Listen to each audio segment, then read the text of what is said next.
But when we think about the survival of these companies, we talked a lot about this during the Great Recession. And now we have this whole new challenge coming at us. So what do small businesses need in order to keep growing, to keep thriving, to survive? Well, thank you.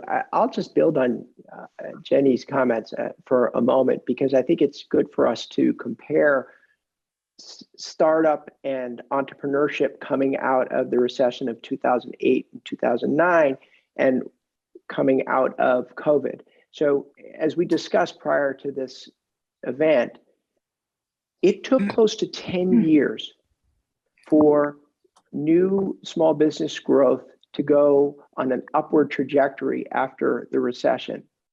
It took just 4 months for that same upward growth to happen after COVID.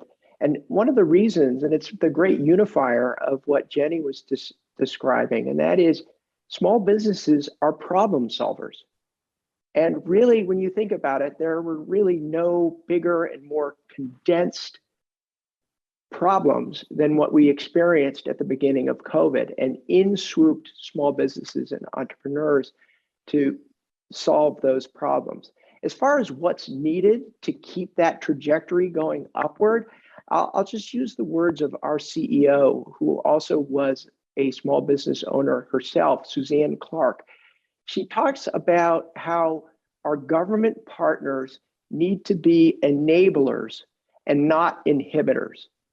And we're already going down that path in a very positive way. SBA Administrator Isabel Guzman has been really focusing on the partners who can be with those small businesses in growth stages, in startup stages, in order to get them one-stop shops on how to grow, how to access funding, how to access some of the projects that will be going on with infrastructure.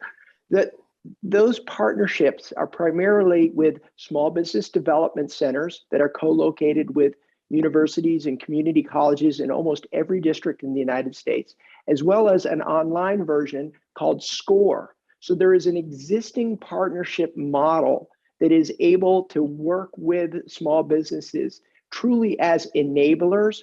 And we think that that is actually doubling down on that partnership model is what it's going to take to really keep that upward trajectory of small business growth on the right track.